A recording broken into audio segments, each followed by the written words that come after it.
It's been almost 10 years for me since I joined my local Down Syndrome Association on the board. And over that time, it has definitely been a learning process for me. I, for one, didn't always take it as seriously as I should have. I started strong after the birth of my daughter. Admittedly, was pretty stagnant for a while after that, but it's been a dedication for some time now, which I'm proud of, and I hope now that I'm making an impact on the lives of others.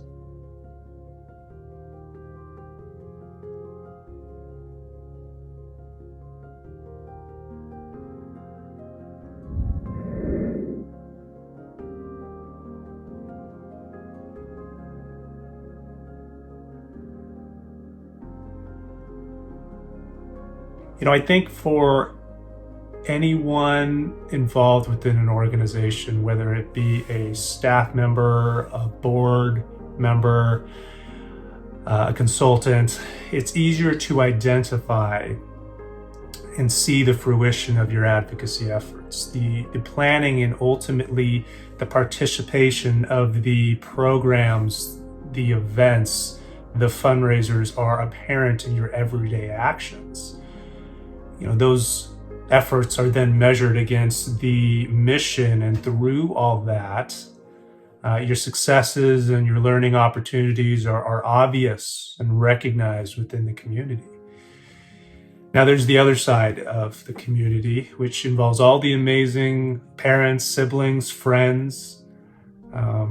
These are the advocates on the front line. So while you have, say, 350 plus Down syndrome associations across the country, for every staff member, for every volunteer with authority, we have hundreds of advocates out there. This is a much bigger group of individuals who have just as much dedication as the individual sitting at their local DSA headquarters. But unfortunately, for them, it is harder to work in an individualized capacity, especially if your goal is to reach out and inspire as many people as you can.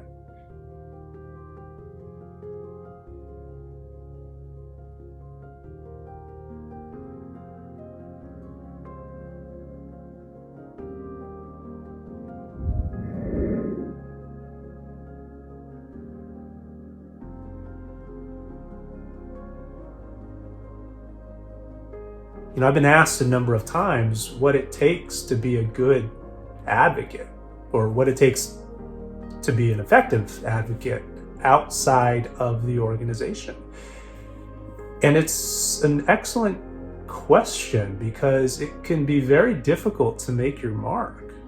There are a variety of ways to get involved, obviously social media being a big one, but I think the core of effective advocacy really boils down to a couple things. So one, you need to understand why you are advocating. You read the majority of mission statements from the Down syndrome associations across the country, and you'll read and hear quite a bit about empowerment, enhancement of lives, or changing perceptions. That's a popular one. But what does that all mean? There's a great book by Simon Sinek called Start With Why. And within that book, there's a concept on the golden circle. Most organizations will describe what they do, followed by how they do it.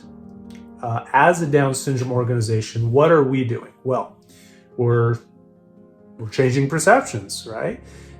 How are we doing it?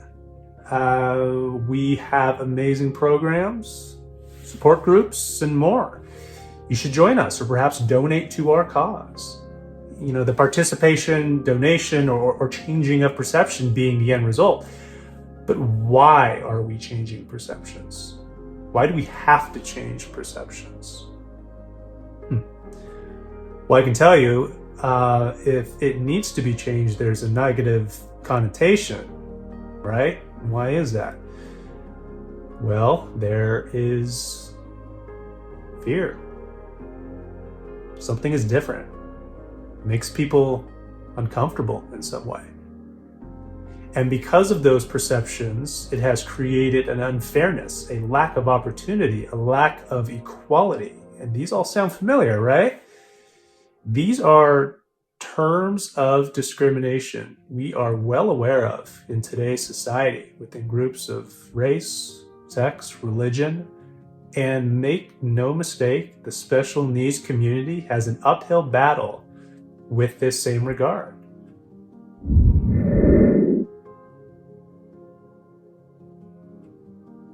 You need to know what you're up against.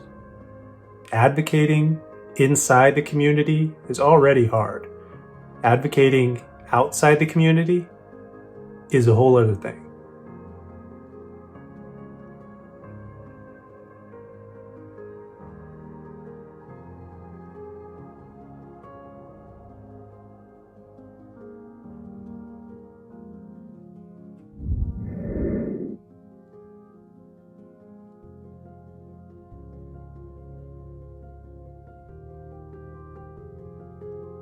Second is preparation.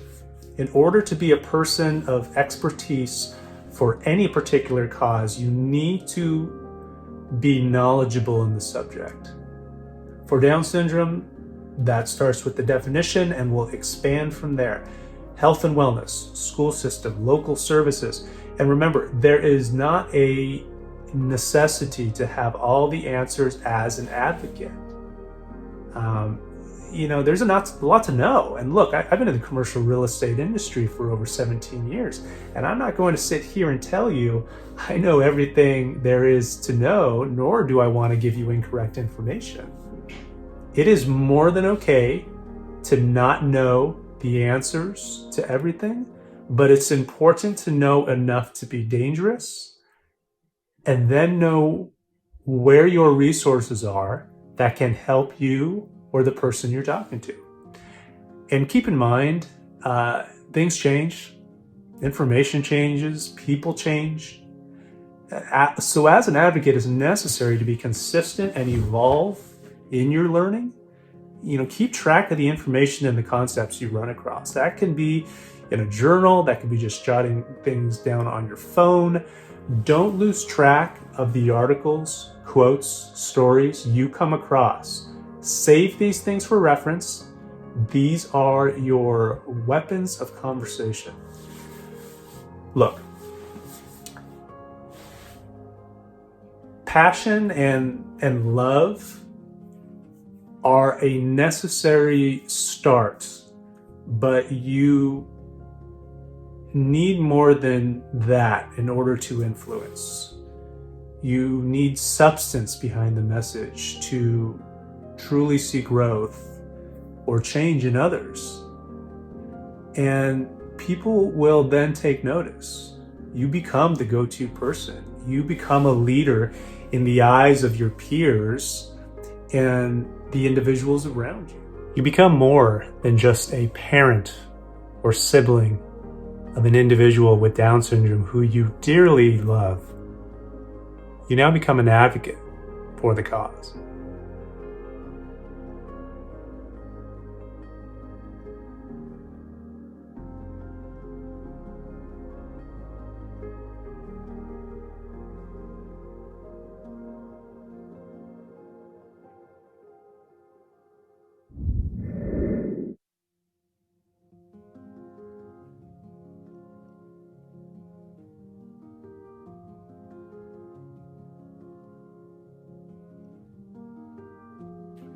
Lastly is the delivery, your ability to inspire and deliver an effective message.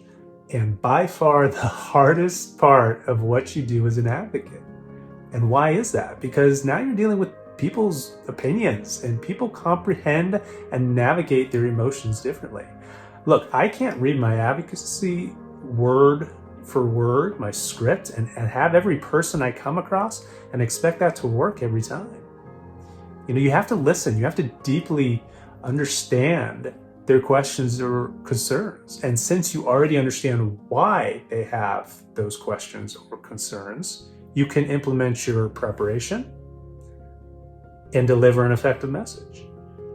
And some of you might say, well, look, I'm great at talking to people. It doesn't need to be that serious. And you'd be right in some circumstances, but in other cases, it might be very serious.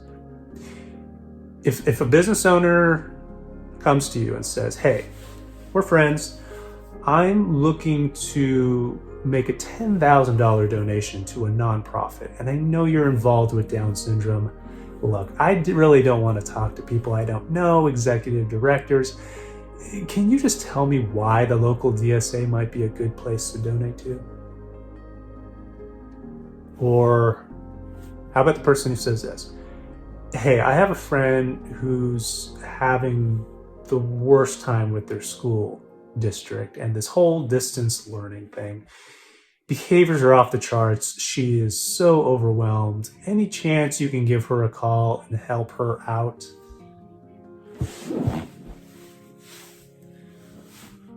Or how about this one?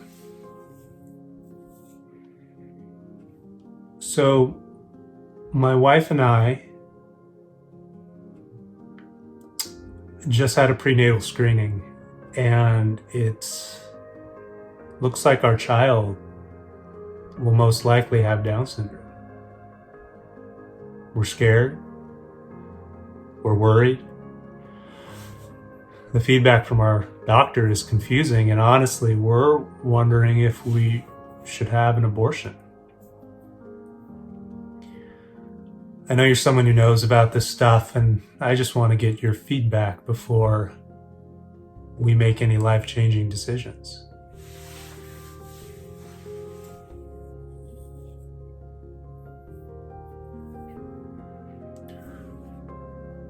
We prepare for these things as advocates no different than taking a CPR class or storing water in your garage.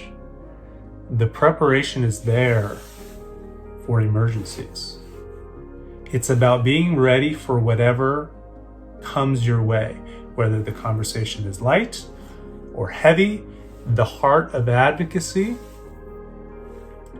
is about taking advantage of these moments and becoming a messenger. It's not necessary for you to have a website or a blog. So while there is a purpose and a strategy for all of that, I'm much more interested in your ability to deliver in those moments than I am interested in how many likes you got on your last post. Understanding why you need to advocate and preparing for the interaction will get you comfortable and confident in that delivery. So how does this all play out? I think moving forward, the collaboration between the like minds, organization, and community should look to work even more together. I've seen amazing efforts, and if we were to share best practices and just be more aware of what we're doing, we could deliver a single powerful message. I personally get the privilege of having a little girl in my house remind me every day of why I advocate. I know what she's capable of, and neither her or I will allow others to place limitations on her. There is a hard journey ahead, but it's realistic and it's achievable. One day we won't have to do this, but for now, let's get to work.